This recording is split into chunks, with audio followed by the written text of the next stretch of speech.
So we just get Trauma Tuesday. We're going to talk through trauma. We have three choices. We can talk through religious, gay, or social trauma. We can talk through dream trauma, which is going to feature Brandon in all. I think he's above me, actually. Yeah. I don't On know. my phone, I'm below you, so Yeah, I mean, somewhere astride me in the video. Um, we're going to talk about Christian deconstruction. We talked about Christian deconstruction the last time. I'd really like to not do that. So if somebody has trauma they want to talk about, then we can talk through that. And so I'm going to nominate Eileen or Sunny, and the first person that accepts the invite is going to get it. So here we go. By the way, thank you everybody for joining in today's session. Oh, here we go. somebody accepted. Oh, yeah. Who is it? I hear noises. Can you hear us, Sonny? Oh, Sonny's internet connection is unstable, it says. Yes. That's probably what mine's going to say soon. Sonny's listening to Linkin Park. I know, I recognize that. I like them. Okay, if Sonny's listening to Linkin Park, then Sonny has trauma to talk about.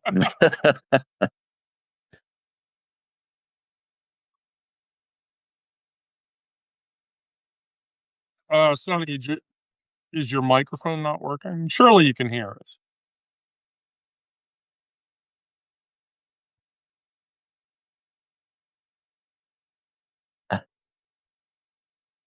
Now, how can I not? I see her on my computer, like the symbol on my computer, but not on my phone.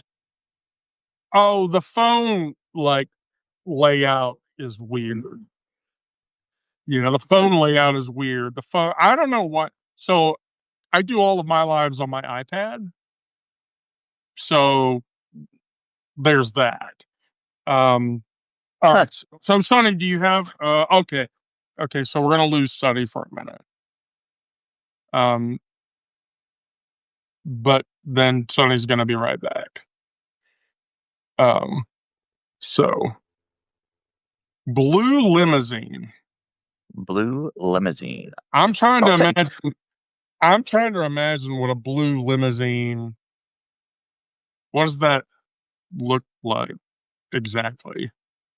I'm thinking like a cobalt blue or something Yeah, like like that. I thought all limousines were like black or black or white. Yeah, I was gonna say I've seen white ones. Yeah, like pigment colors or whatever, right? Yeah, I'll take a blue limousine. Right. Because I like who wouldn't who wouldn't do that? I Um don't think I've ever ridden in a limousine. what? I Really? don't think so. Oh, my cat wants out. I find that particularly shocking. Sonny, do you want to try again or are we going to try for Eileen? Yeah, let's go get your cat. We'll She's ringing her little doorbell, and ringing the little doorbell. well, I have this wreck. Oh, you're breaking up really bad. Sorry, I went too far away.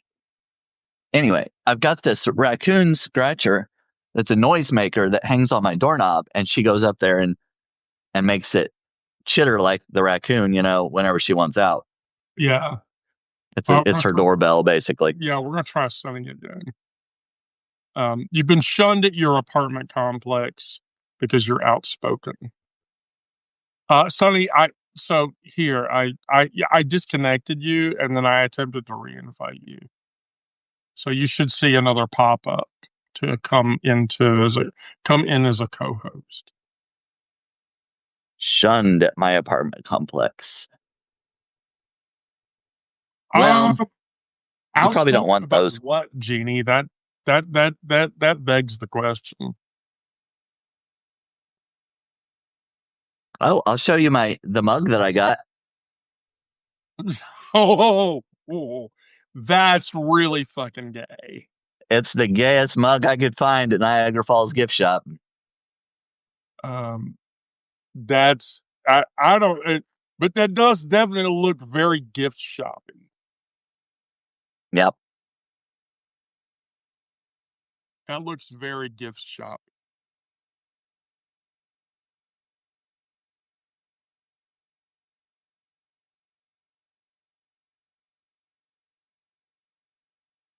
Um, all right, here we go. This is gonna be fun. Just gonna warn you, Brandon. Oh boy.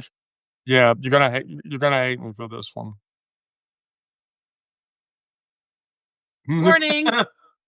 Oh, there's a I mug look too. like hell. I think I look like hell. All right, The so trauma oh, or dream trauma? I could talk to you about physical trauma. Hi, Oh, cat. my back. So if we talk about Dream dream trauma. trauma, that's Yeah. gonna make Brandon the center of the discussion. But what that also means is I will actually share one of my nighttime activity imagey things, which is wow. Your tree There's thing? that's my neighbor's Palo Verde, one of her branches. I'm kind of glad because it was encroaching upon my little tree that is barely surviving. That's mine. And that branch was like kind of hanging over and keeping my tree from growing. So actually it's like a blessing. I kind of needed that to happen. As Did you climb up in there and bounce on it to kind of give it a little help? did you try to No, especially like with my back having gone out pushing and pulling the computer desk on Thursday. And I ended up in the emergency room on Saturday and they gave me a shot of morphine in my butt and sent me home with cyclobenzaprine. And it's the transitions. Walking around is actually good for it. But anyway, yeah, I just finished cleaning all the litter boxes because there's 5 cats here. Mm. There's one of them. There's another one. Where's Murphy? Get in the picture there. There you are. A lot of I know. scooping. And then my daughter flew off to see her boyfriend in Houston, Texas. Like she moved back from Oregon to my house, but has flight benefits. So she might even be my companion if I boot my sister off the because I'm not married, so you get like a companion person, dependent to fly free. Anyway, that's what's going on. Okay. So But dream trauma would be interesting. Would be better. so we're gonna talk about dream trauma. Because I want Especially oh sorry. no. Go ahead, bro. It's especially if you have a recurring dream. Have you had any recurring ones? When I was a kid, I was running away from like I was in my bedroom and a witch was looking in, kind of like the one from Wizard of Oz. And then the next scene I'd be running, like, my feet are in mud and I'm wearing like cement boots. And if I Yeah. could just get up off the curb, that would mean I was safe. Why? I don't know. But I couldn't. Yeah, it was horrible. It would happen more than once. Like I've had that dream several times as a kid. I don't know. That's Oh, interesting. Have okay. you not had it since then? Um, it's been probably 10 years since I had it. I think I had like a glimpse of it once and I was like, and like another dream might have reminded me of it or something, or I don't know. Cause there's certain themes like that where you can't run in a dream. Yeah, right. Oops, I almost put the sugar back in the fridge. I already put the Can't creamer back in the fridge. you can't run. That happens quite a bit, and especially I've heard of this. in nightmares. Oh. You're just like, I've had that several times where I've been trying to run away from something, and it seems like I'm like putting all this effort into trying to make my muscles move, and I am just not going anywhere. Do you remember like the first time you ever had it?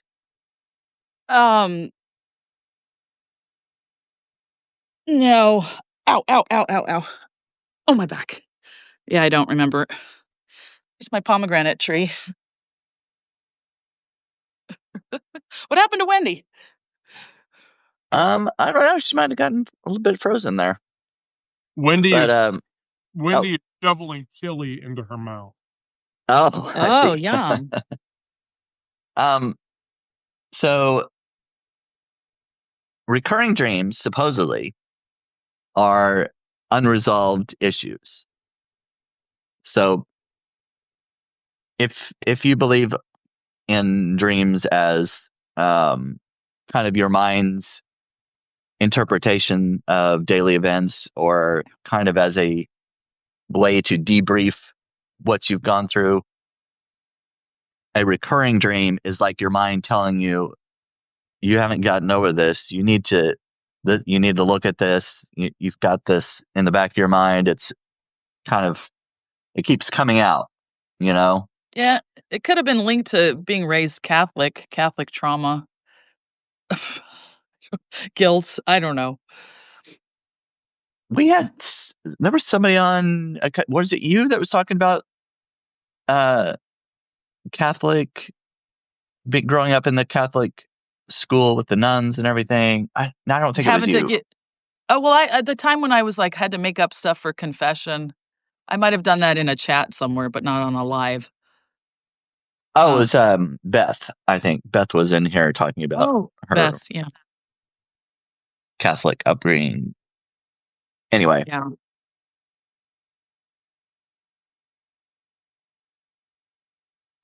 so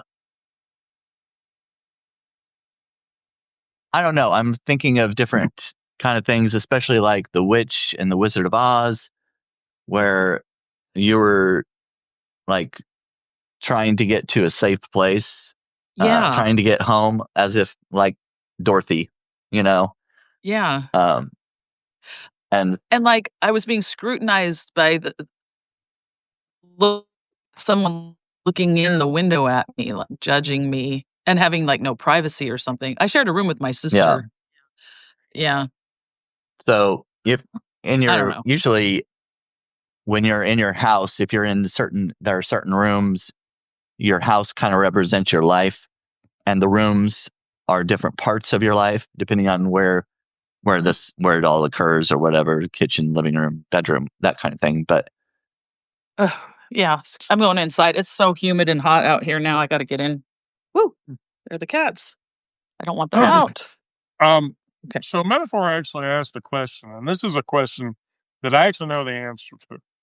And the question is, do hormonal changes affect your ability to dream or not? And the mm, answer to that question is yes, they do. Uh, Oh, melatonin floods your brain. Um, that triggers the descent into sleep. The growth hormone surges during deep sleep, and cortisol does the same thing. By the way, if you get too much cortisol in your system, that's bad. Um, so when testosterone and estrogen fluctuate, especially through sleep cycle, they can influence dream content depending on how much of it you have. Um, so prolactin rises, and that creates dream states. And then that causes a dopamine reaction that then turns around and has another layered effect on your sleeping visuality. I'm sure it would always also affect the frequency or the number of dreams that you have, because dreams only occur in certain stages of sleep, and if it messes up your cycles, then you could be having either a lot more dreams or many or less. Right. I don't dream when I drink alcohol. I mean, I do, but I don't recall them, and I don't think I get to the right REM sleep enough times or something. So I Yeah. find that alcohol when I go for a few days without drinking, I start remembering my dreams, which I really need to be cutting back on drinking. every day. But so, Wendy, if you could take the alcohol references out of the queer space stories, because I'm craving bourbon every time I read. Like, ooh, Might be kind of hard to do in a bar setting, won't it? I know. Oh, shoot. Whoops. Duh. My drinking habits are entirely cultural. So, well, quarter Irish, half Italian. I'm right there with you. I've been drinking bourbon since a very young age. So, Sonny, I'm going to answer. Medicinal. I'm going to answer that question. I have very lucid dreams.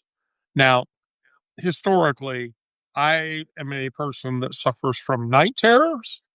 Now, we all know what night terrors are, right? So, night terrors are usually attached to an emotion and very oftentimes have very little to do with a visual component. But I have a reoccurring night terror that I have had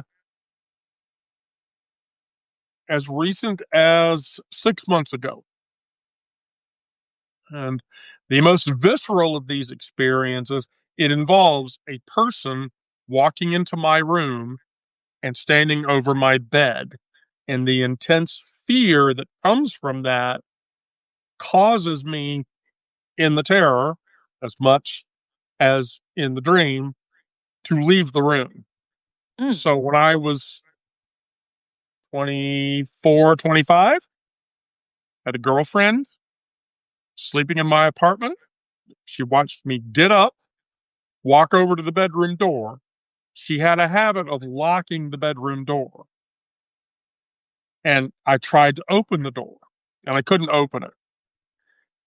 The intense terror behind that dream is so visceral that she watched me rip the door off of its hinges. Like, I literally went through the door and then proceeded to go out of the apartment, run down the road, and I didn't wake up until I was a mile away from the house. Did you have clothes on? Yes, in my underwear. And okay. At 3 a.m. Oh, Jesus. And you didn't wake up until... Oh, sorry. Go ahead, Brennan. No, that's all right. You didn't wake up until what? I didn't wake up until I was a mile and a half away from the house. So did you wake up on your own, or does somebody else? No. I came out of it. And you were standing up, like you hadn't fallen asleep. Okay. Yeah. That is a night terror that I have had consistently for 48 years. They started when I was 5. How often? Okay. Usually I have that one 5 or 6 times a year. Oh, okay. Phew. I was hoping you were going to say more than something like that, but yeah. Yeah. Okay. And here's the thing. They are entirely temporal. There's a time component attached to them. Oh, meaning like they last a certain amount of time every time, or is that what you're saying? No, they happen on a specific linear time. Oh, okay. That's interesting. I had that dream. I should say I will probably have that dream tonight. And what do you mean by linear time? I don't understand. They happen on a... There are specific times that are attached to when I have that terror. Occasions in things happening in your life, or no, like a specific day. Oh, today is the 26th. Oh, today is the 26th of August. It is the third worst day of the year for me. Do you know why? I know you had a lot of trauma as a child, and I hope we're not like no traumatizing. No. I mean, here's the thing. I've compartmentalized as much of that trauma to the point where I can talk about the trauma. Okay. And write about it. And I haven't... It not affect me. I can tell you that, yes, tonight I will have that dream. And the reason why is because August 26th is my mother's birthday. Oh. Yes. And then I will have the dream again on Sunday, the 31st of August. Your birthday. No, the day after your birthday. No, the 31st is my birthday. 31st is your birthday. Yes. Yes. So the very first time you had it, you said you were around 5. Yeah, 5. What was going on with you? Do you remember much about what was going on in your life? Oh, yeah. Yep, my father left when I was 5. Okay. My mother and father divorced when I was 5, and I did not see him for 3 years. But he left And her because she was not someone anyone could live with, right? But yeah, Okay. yeah. He left because he figured out that he hated her, and the therapy I've had with him over the years has suggested that even there was at a time in which he hated me in that period of time. Because you reminded him of her, or I that oh no, I'm sorry. no, Okay. I no, I Like, here's the thing. Where my father is concerned, getting him to talk about her or me before a certain age requires copiously large amounts of alcohol, um, and it doesn't last very long. yeah, that's where I learned a lot of the family secrets at funerals when everybody's drinking a ton, and then you find out that your ex has a half sister you didn't know about, and you're I don't know. Oh, yeah. So, so what was your relationship at that age with your father, and how did you feel about him leaving? oh, my father is the source of my abandonment triggers. I have abandonment triggers. Um, and that manifestation manifests itself in a way that all of you are going to immediately recognize because I do this. My abandonment triggers force me to believe that I am unworthy, that I am not advocatable, and that everybody else's problems are way above my own. That other problems that people have far exceed any problem that I can have. Mm. And the subconscious component of that is if my father felt like he could desert me as a 5-year-old child, I must not have been worthy. And as a result, whatever I experience thereafter is not surmountable against what anyone else has experienced. And you wrote about that with the inherent worth, right? Recently, Yeah. was it Helen? Is that your grandmother on your Yeah. mom's mom? Yes. Yes. My grandmother, my maternal grandmother, Helen, attempted to reinstill in me the worth and the lack of abandonment. The problem was I was coming right out of Erickson's identity phase. So, from a psychological perspective, um, you have Erickson's phases of development. Do you understand what those are here? Yeah, Oh, I don't remember all the phases of specific ones, development. but Oh shoot, I was thinking about the needs. Like, no, that's not the needs that's scale. No, Maslow. no. So Okay. Erickson's 8 stages. There's infancy, and that's the trust versus mistrust question. And then and when you're a toddler, that's the autonomy versus shame question. Mhm. And then when you're in preschool, that's the initiative versus guilt complex. When you become an adolescent, so basically 11, 12, so basically the very first portion of puberty going into 15, that's the identity versus role confusion question. Now, remember, as a child, well, you may not remember, as a child, I was born intersex. I was a non testosterone receptive male. I had a 0 testosterone level, and I had extra anatomy. And I won't go into the specifics about what my extra anatomy is, but anyway, extra anatomy. And at the age of 10, to remedy this fact, my parent, and by then I had a step parent, and my step parent lobbied to basically inject me with human growth hormone, testosterone, and the other one, thyroxine injections Mm.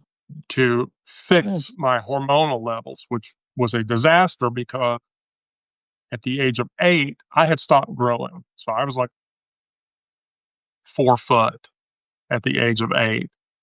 And then, and from the age of 8 to the age of 10, I didn't grow at all.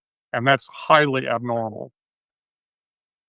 And so when they put me on HGH injections and testosterone injections to address the fact that I had a 0 testosterone level,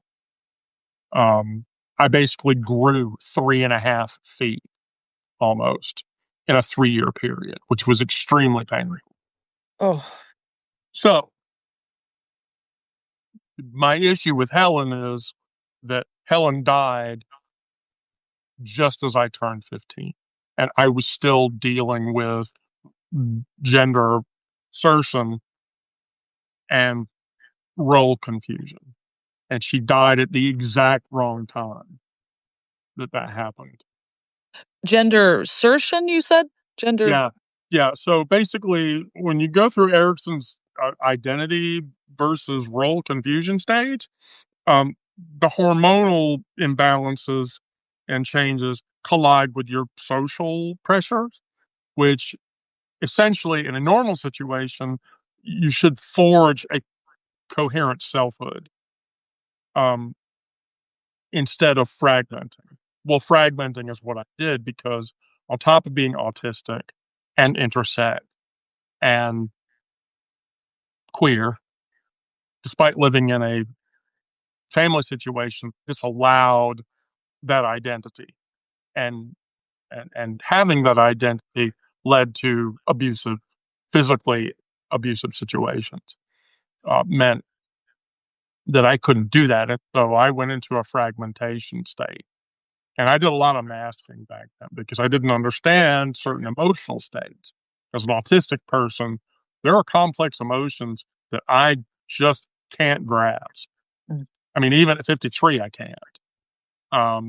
But the core of that becomes, yeah, people ask me now, what was your personality like when you were a kid?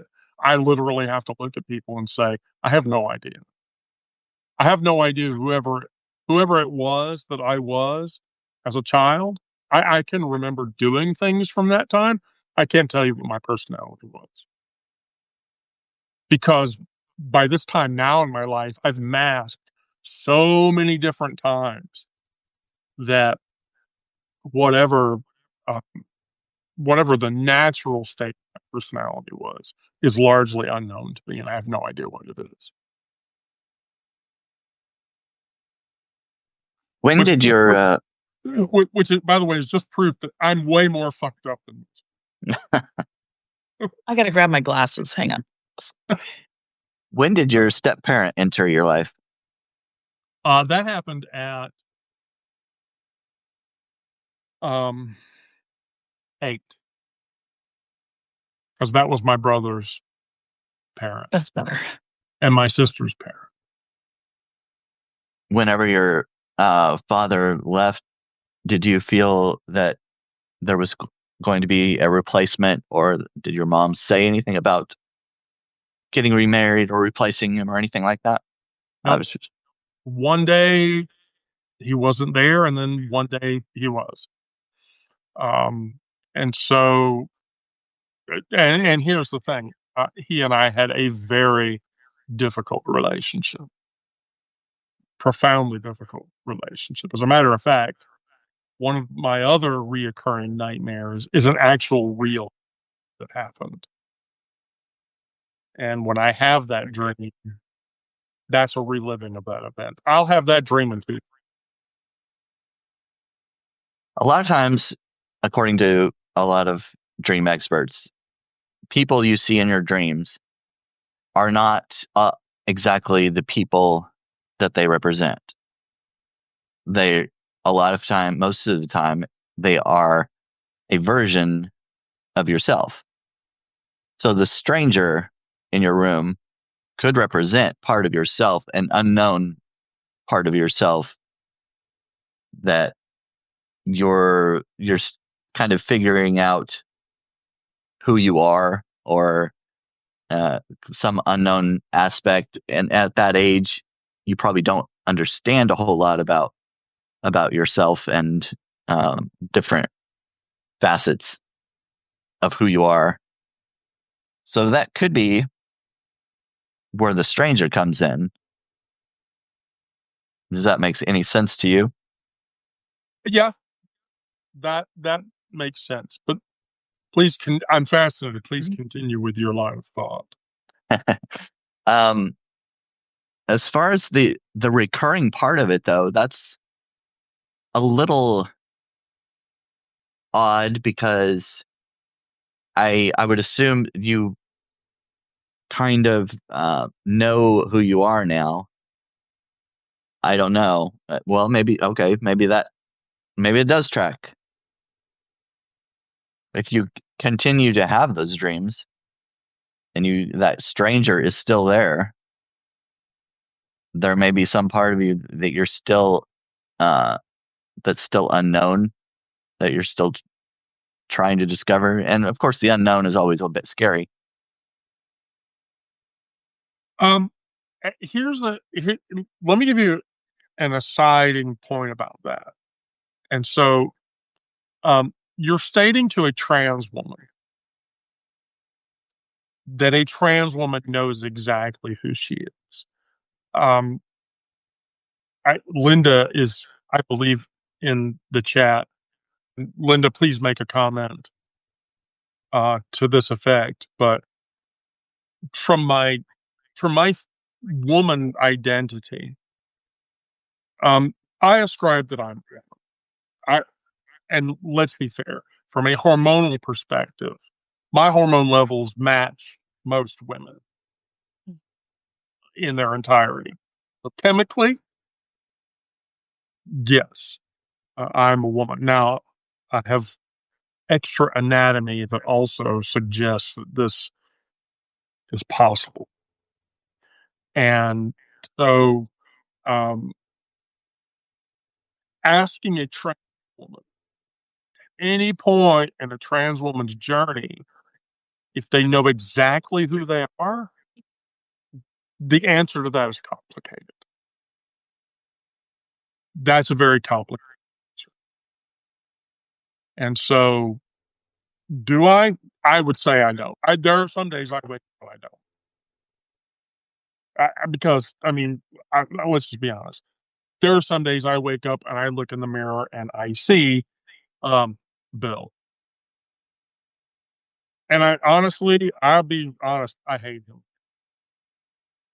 Because there is a larger body of emotion that is attached to William, Bill, that is emotion that I can't deal with. Because, again, the reason that I tell people to never read the biography is you will understand that I was a very bad person. I did some very bad things. And I have a very difficult time reconciling the very bad things that I did against the identity of the woman that I see now. And so when I experience moments where I see him,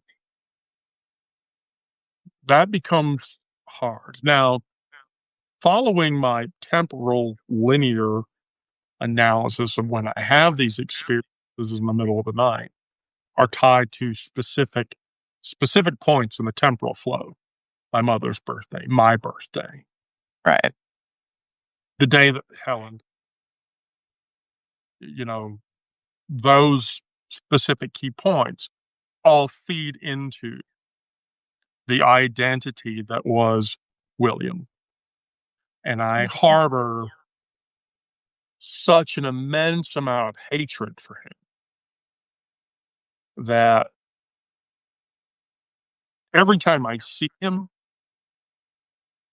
every time I do something that reminds me of him, then I experience trigger. And that trigger usually leads to an emotional experience that happens later. And possibly he could be, um, could he be embodied in the stranger, because that's so strange to you, like coming into your room, like could That's what I was Bill thinking. be Yeah. the stranger? Yeah. Yeah. Yeah. That's entirely possible. I will say, for instance, that I've had 157 EMDR sessions Mm. of the last 10 years. And the main focus for having those is because, and this is another like weird psychological thing that I'm going to admit about myself. I have gap years. Gap years. Yes, I have gap years. And then, excuse me one sec. EMDR, is that regression therapy to go back to the traumas in your no? Yeah, that's the eye movement, rapid Yeah. desensitization Oh, okay. um, therapy to Is that where you kind of hold those vibrating things too? I think I did that once. yeah, and then there's an eye movement component, Oh, and okay.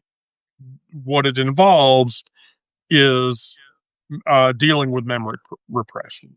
Repression. And, Okay. and so, yeah, from the age of 10, I have an eidetic memory. I read something, I see something, I hear something, something touches me, or there's a taste. I can recall exactly what that experience is, and yet there is a period of time in my life, specifically from the time that I was 10 to the time that I was 12 and a half, that I can't recall any memory from at all. Even with all that Nope. EMDR Nope. therapy. I, Yeah. and I've gotten close to the event. And Oh, here's the thing: I knew what happened in that time, and I've seen the medical records for oh, 3 events that happened in that time, and where I you were, know those events occurred. yeah, physical abuse by But I your have stepfather? Was it physical abuse? no, Uh, it's oh, I'm sorry. I don't mean to ask. um. How high is your Constitution score? I don't know. How strong of a Constitution do you think you have? As it relates to, oh God, yeah, like listening about like torture and watching horror and gore is not very good. Yeah, Okay, okay. yeah. I have um bite scars. Oh, right. I do remember you talking about that. Yes, and there was extensive surgery Okay. during the origin of those scars, Yeah. and so that's my gap. And that's the other thing, Brent. The other night terror that I experience is a terror which most of my therapists strongly attribute to that event. And that specific terror involves immeasurable pain. Immeasurable, like an actual physical sensation. And when I have that terror, um, and it doesn't happen that often, it's happened, I would say, 12 times in the last 20 years. Um, my brain goes into a trigger re-trigger state to make the pain go away. Oh, The last time it happened, I broke my right hand in 26 places because at the time I was living in a brick built apartment housing, and I ran downstairs to a cinder block wall and started to pound on the wall with my hand until that sensation was gone. And I had to go to the hospital that night too because, um, Oh, yeah, I had compound fractured my knuckles. I had shredded a major portion of skin off of the uh, top of my hand. Yeah, it was really bad. yeah, Like, I woke up in the middle of it, and there was a pool on the floor at my feet of biological material. but that was your terror dream, and then you were trying to forget the pain that had been Yeah, yeah, inflicted, and then yeah, you were that just trying pain, to, yeah, I in the middle of that terror, I experienced such a psychosomatic sensation of pain that my body's knee-jerk reaction is to do something to take that away because I can't right. deal. And then 2, my heart rate goes up into the 180s Oh, yeah. during that event. So that sort of, yeah. I have really fucked up dreams. Well, I would say that the stranger dream is going to continue until you're able to get rid of that person that you hate. That Mm. the Yeah. idea of that person. Yeah, which if Which we society forced you to be, like, the whole toxic masculinity and the whole God, what's accepted in the, you know, binary, male, female, I don't know what that's called, but yeah. You're so either or. Yeah, yeah. yeah, it's pretty scary. I don't talk about it all that often. But it's kind of one of those things when I do talk about these experiences with people, especially with professionally minded individuals, they get all like, "Wow, it's fascinating. Can you talk more about that?" And, Ugh, well, well, okay. Well, I mean, okay. the compartmentalizing is interesting. I had a friend, I have to say had, 'cause, and she was multiple personality, bipolar. Um, it got to be just too much. That's a long story, but yeah. Anyway, but it was the first time I ever knew someone admitted, or that I knew someone who was who had compartmentalized because she had childhood abuse, sexual abuse, and she would have to be go to these long term care places like out back east one and California once, and she showed me an art project they did with her core personality, and then these strings of yarn and drawn out to like, and she's like, "Yeah, you probably have met some of these, but I mask it." And I just thought it was fascinating because my undergrad degree, my bachelor's, that's all I ever got was in psychology. So, I mean, it is fascinating. Um, anyway, it's kind of reminding me it's similar, but not as far as, it's gender dysphoria versus multiple personality. Yeah.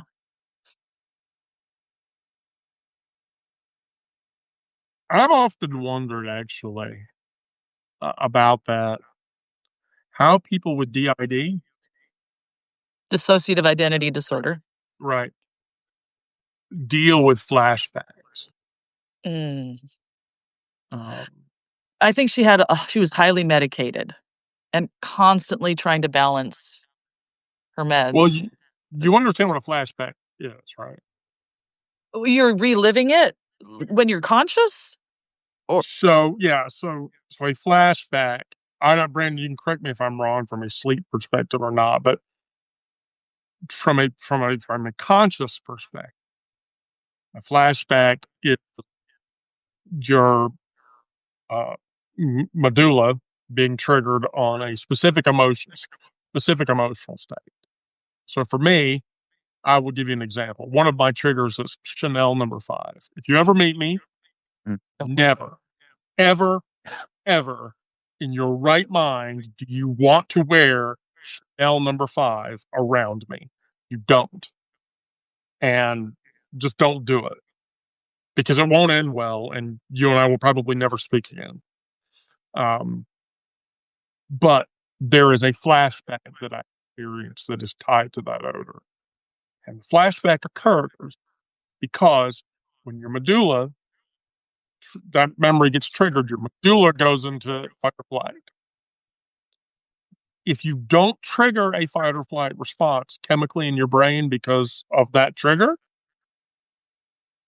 that's your brain telling you you have to deal with this. And you then develop an emotional component to address that. The reason that mine does not, and I experience a flashback because of it, is because the subject of that flashback died in 2014. And so my trigger state got much worse in 2014, after 2014, because Zoe died in 2014. And so I didn't, even though she and I did not have a relationship, because we had gone no contact with each other years before, she was still a threat. I mean, even in an ethereal state. And you hadn't dealt with it. No, hadn't. No, I've tried. Oh, have I tried? It's when you're talking about flashbacks, it reminded me of a flashback I do get, and I don't really know what triggers it. And it's an abandonment fear. And this is way on the other end of, it's not physical, it was verbal. I was like 3 or probably, I don't even know if I was 4 yet, 3 or 4, and we were in Northern California, and my parents and my mom's brother and his wife, my parent and my aunt and uncle, parents and aunt and uncle went to like a wine tasting thing, and there was like this tent outside for the kids to go to and play, and my sister was like at another area playing, and I was at the table where there were like dolls and different things to play with. I don't even remember, but it was like there was a a place to clean the toys, and there was the soapy water, and then there was the clean water or something. And I put the toy that I'd been playing with that got dirty or something, and I put it in the clean water before I put it in the soapy water. And whoever was like the teenage kid running the place screamed at me and embarrassed the crap out of me. And I was crying, and I felt like, why did my mom, mainly my mom, leave me here, or my mom and dad? Why did they think that was okay? And then I don't know, it was just, whenever it was traumatizing. And I don't know why when you said flashbacks, that reminded me of that. Oh, what this has to do with anything. It's not a dream. It's not, yeah.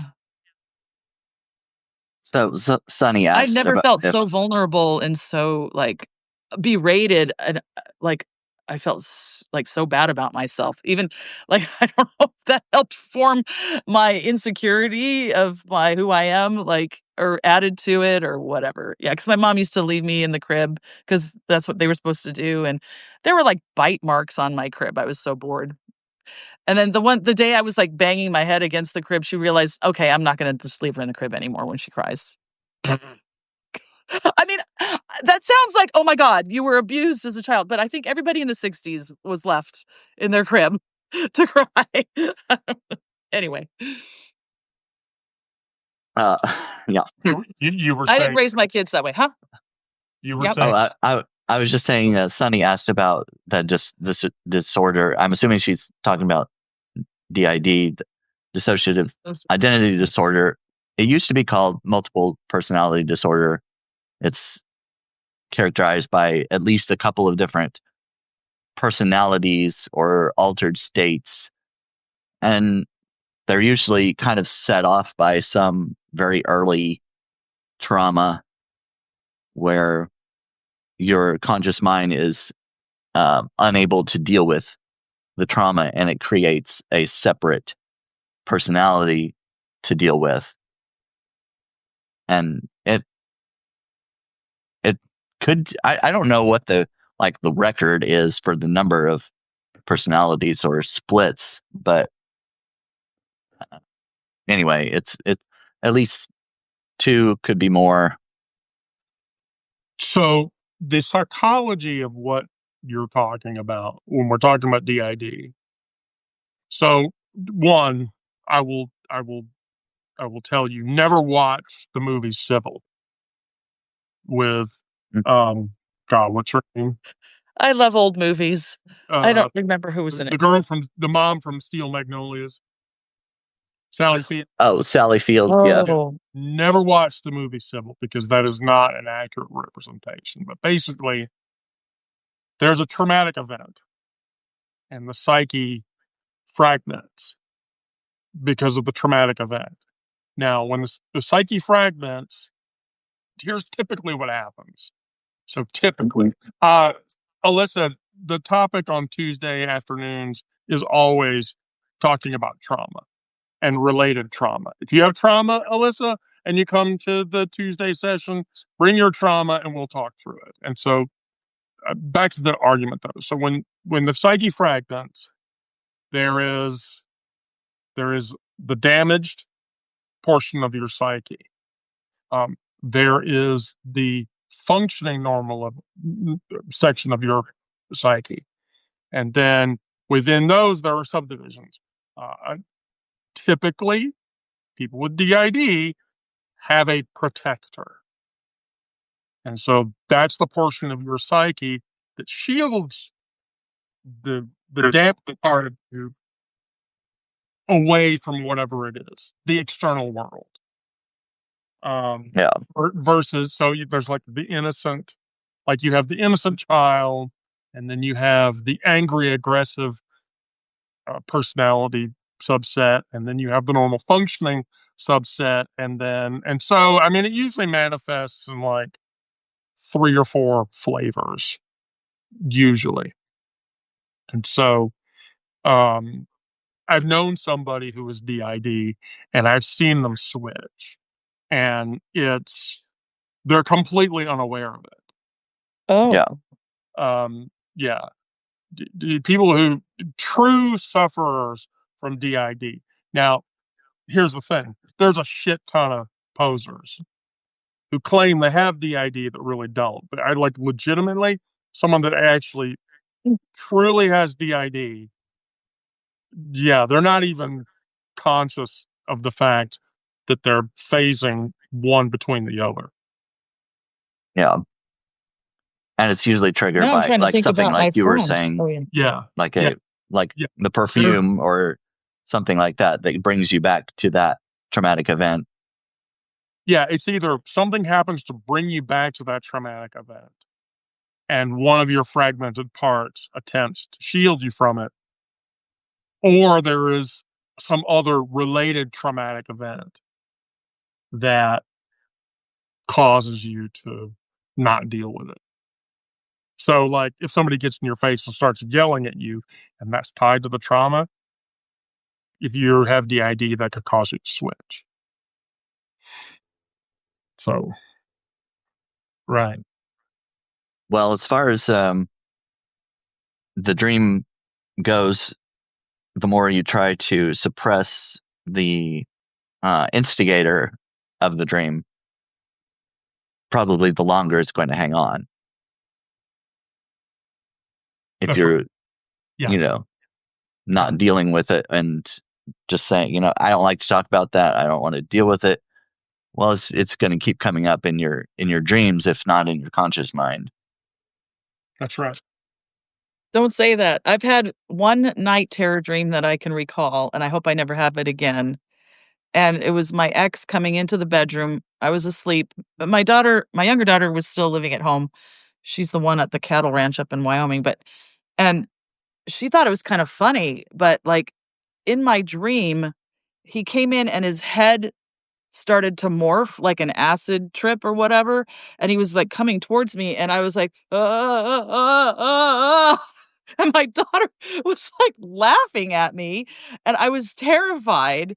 And because I try to, I mean, I'm pretty much no contact with him, but I'm being like, I hear his voice when my daughter has him on speakerphone, the older one who moved back home, the one who flitted off to Houston. She'll be back in a week, but she can work remotely. Anyway, so like, yeah, and I hope, yeah, that was a terrible.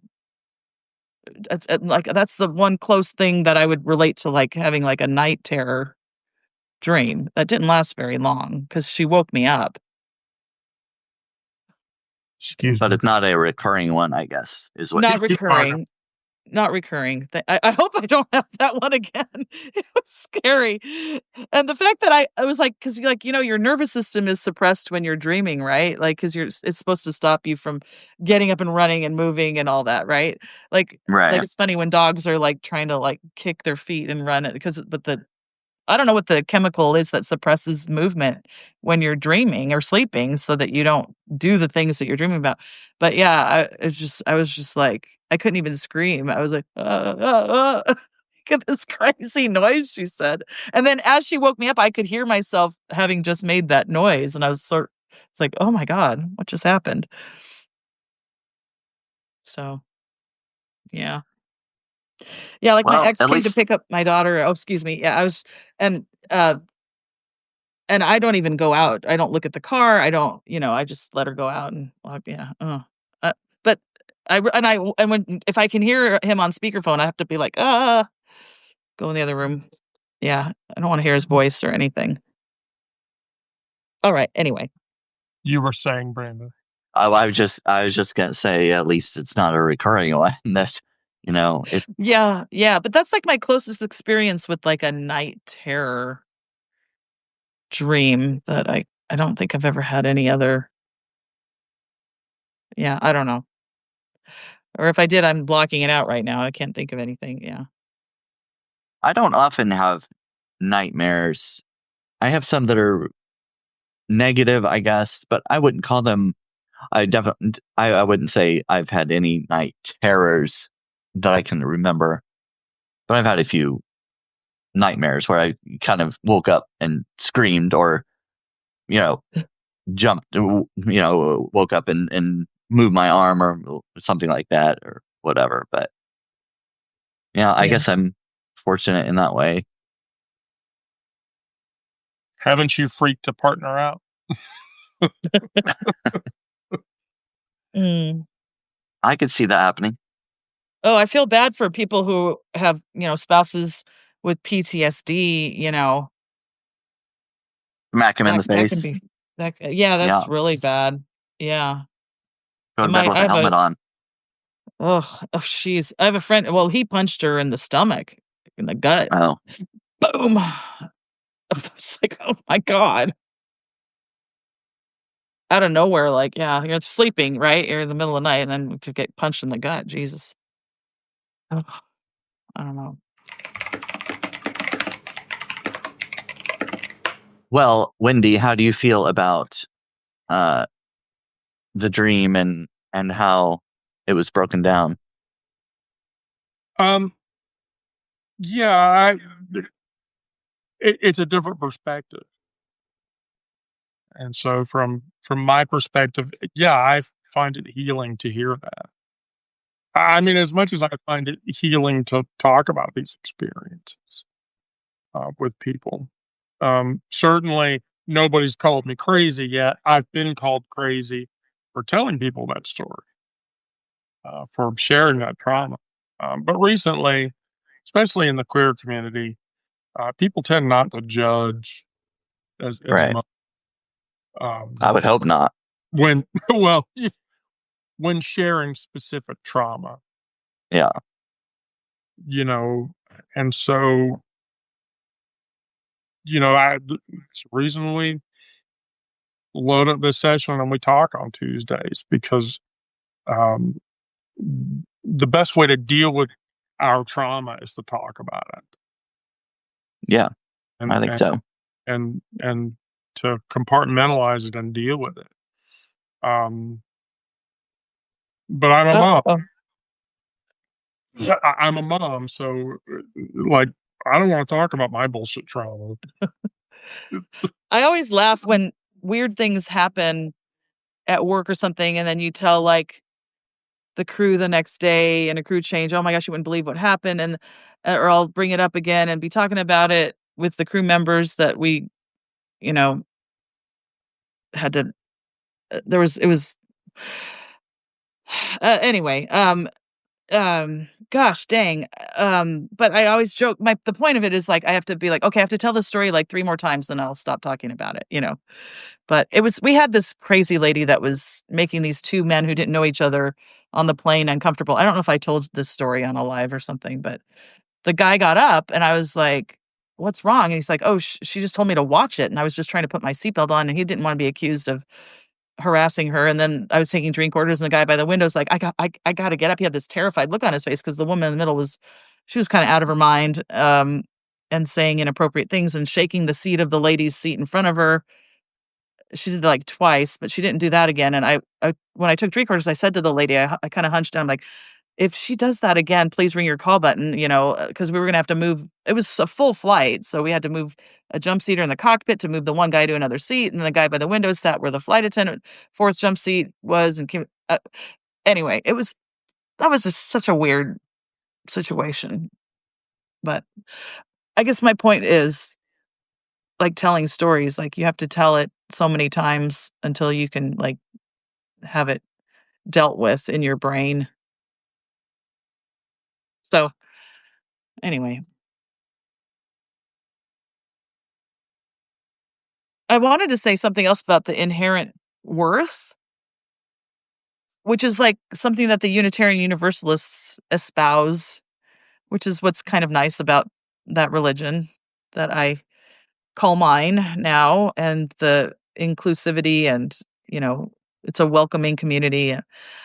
Um, we've had several ministers whose kids are um, transgender or questioning or non-binary, and um, a lot of people who go to our church who are transgender. It's nice. People say, "Oh, you go to church," and I don't know what they're thinking of when I say Unitarian Universalist, because it's not like any church I've ever been to. I've Isn't that never attended one. isn't that William Butler, Emerson, Keats, Byron, Keats, and The ones the what they went what? the founder of Universalism, William Butler, Yates? Keats. What? I don't know who it was. Those guys, it started in like Unitarianism started in Transylvania, and Universalism was a reaction to the puritanical religions, I think. I might be wrong. The Unitarianism was the one that started in Transylvania where it wasn't believing in the Trinity, and the Universalism was the reaction to hellfire and brimstone, and the Universalists believe in universal salvation, like you're born. um Well, they don't talk about basically, sin, but no so, sin. Yeah. so Yeah. Emerson and Whitman were the founders of Transcendentalism, Oh, right. which is where I believe the the Universalist Unitarian belief comes from. And They were uh, separate until the 60s, and they both realized, oh, we're both working for social justice, and that's when it became Unitarian Universalism. yeah, well, here's the thing: Nietzsche, Friedrich Nietzsche, the father of nihilism, which you understand what nihilism is, I right? say nihilism, but okay, you say nihilism, I say nihilism. We're on a giant rock hurtling through space, and it means nothing. Uh, Meaninglessness, yeah. so Nietzsche called Emerson the most gifted of all Americans living. So I've heard somebody like Nietzsche to respect, but anyway, but yeah, Emerson is the spawn point of all transcendentalism, which is where the UU comes from.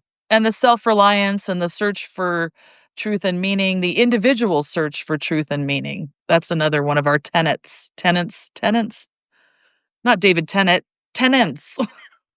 Sorry. uh,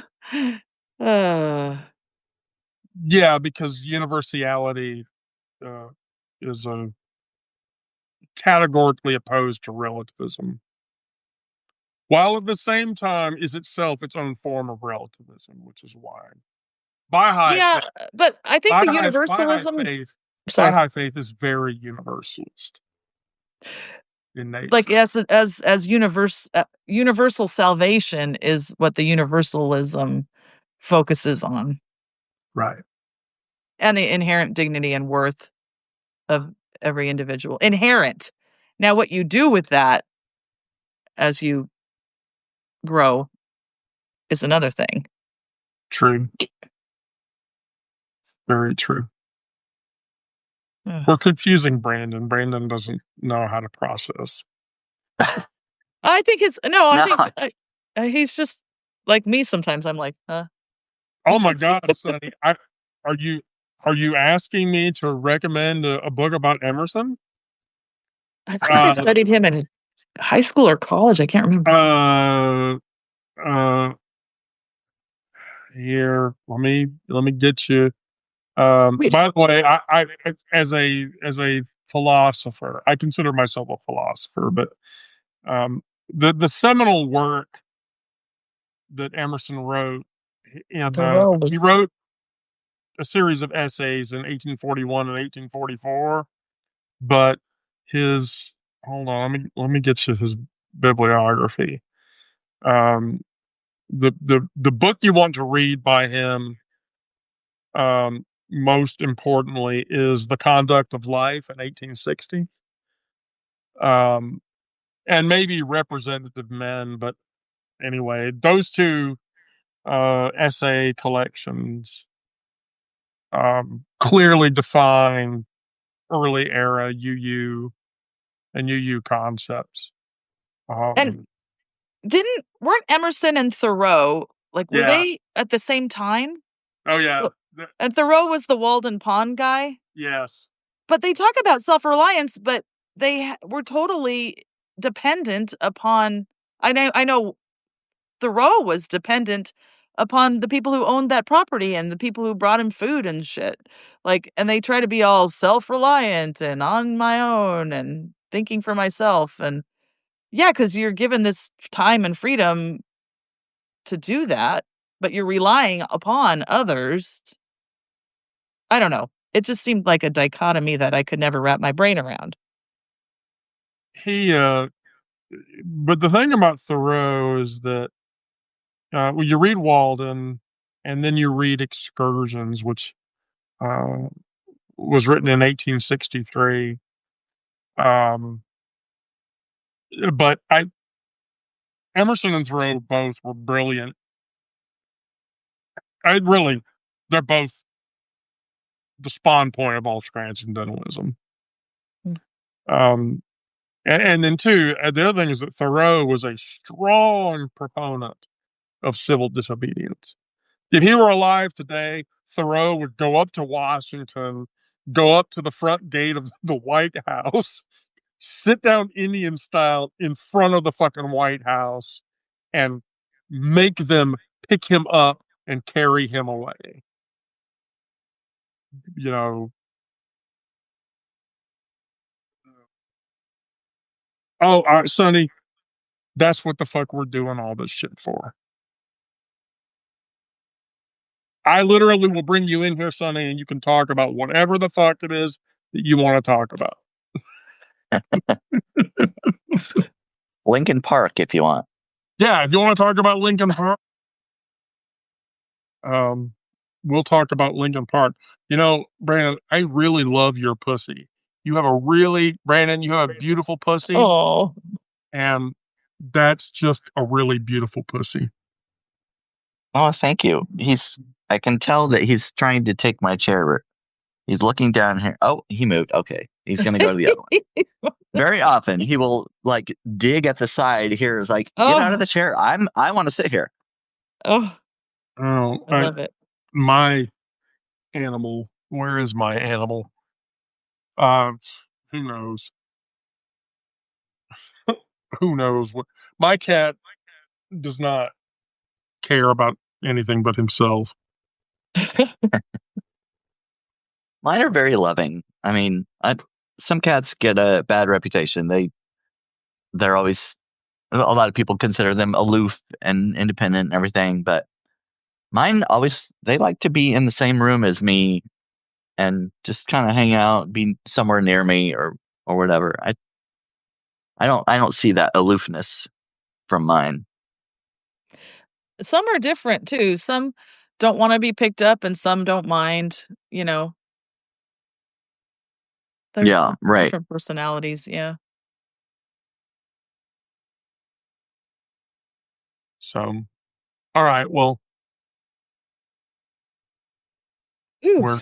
we're just on the top of the hour. I So couldn't remember when we started, so I was like, yeah, should we go on or what?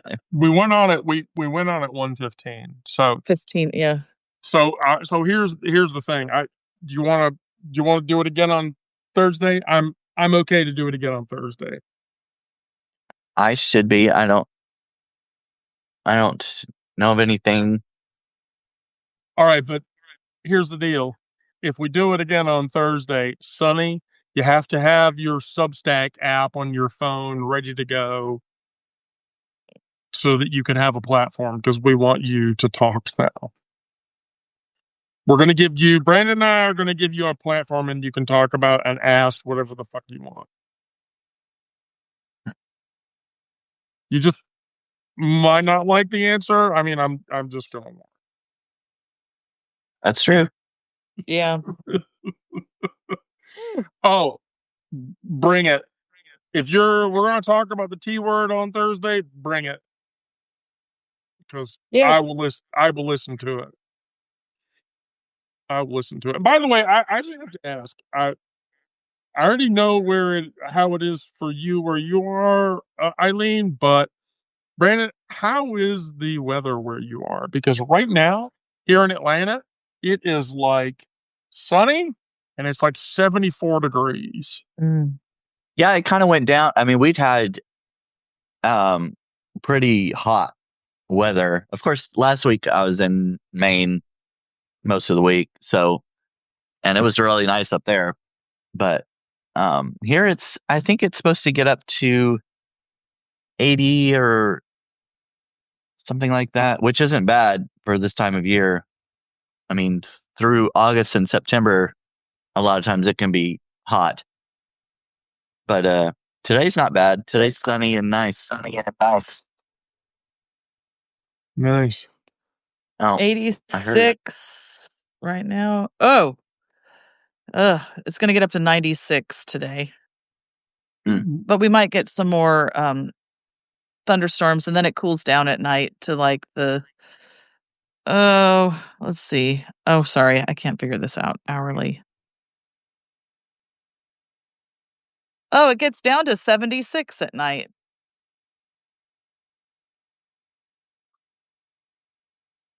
Which isn't still, that's pretty, I don't know. All right. Well, I'm going to schedule that, Brandon, and include you and Sonny at 1:15 on Thursday. So if you run into any issues or whatever, just let me know. I should be able to. I usually do on Thursdays, do a Zoom meeting with the writers group. They start at 2, but they go usually longer, so I can go in late and it's no big deal. Well, I can go at 1:00. I mean, that's just, I picked 1:15 today because, but I prefer to go off at 1:00. So that way we won't hold you up. Oh, it's no big deal, really. It's very laid back kind of thing. So By the way, however you want to do it. I talked to Walter. Walter and I are going to go on the 3rd of September. Okay, next week. Yeah. Right. So Mason, that'll go at 1 p.m. on Thursday, and I might do another one tomorrow. We'll just see. But I think if we do one tomorrow, it's just going to be random. Talk about whatever the fuck you want. Because usually on Tuesday, Wednesdays, and Thursday, I am here alone, and so when my anxiety goes up, the only way I can distract myself away from my anxiety is to sit in front of a device and talk to you guys because that makes my anxiety go away. Oh, so Sonny, 1 p.m. Eastern, yes, because I'm in Atlanta, even though Brandon isn't and Eileen isn't. Oh, I've never even thought about that part. One, that's your one, not my one. That's 12 Yes. o'clock. Yeah, So Central. it's noon, so it won't matter to me. 1:15, because that's 12 or 12:15 for me, and we'll be done in plenty of time. So Yeah. yeah. I laid back or not, I don't like to encroach. I always Oh, try to make sure all the puzzle pieces, that's my weird autistic brain, make sure all the puzzle pieces fit exactly. yeah, I feel like it's fine. this might be off topic, but maybe I'll just message you or signal message you, Wendy, about the others that encroached and the stealing of subscribers and stuff. Oh yeah, that's still Not to name names or anything. If yeah, like that's I'm not sure that is still actively occurring. I'm not sure if I should be unsubscribing or I mean We'll I did talk a about couple it. of yeah. We'll talk about it. Okay. Cuz I'm feeling weird about it. Yeah, people think I'm a huge shithead, and they are making other people aware of that. So I'm Oh, not I as don't big know of who a accused shithead you as of that. people Oh. think. I promise. All right. Yeah, cuz I I mean, want Brandon, do you think I'm a shithead? no. No, Like Okay. I don't not so know. far. Yeah. Okay. I'd rather like if I could talk to you about that cuz or just signal chat, Yes. whatever. Yes. Just send me a signal message. Yeah. I keep waiting for Brandon to register a signal account. It'll happen. I'm inching closer. It's gonna Yeah, happen. let's get closer. Okay.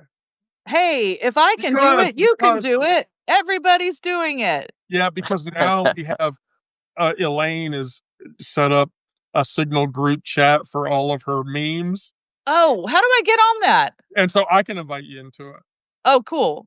It's Elaine's disgusting meme swap, which I posted. I have to tell you this. I posted my Jesus getting nailed on the cross meme, and that's like one of my favorites Oh my God. because you know what it's a picture of? It's a Roman soldier topping Jesus Christ on top of a cross.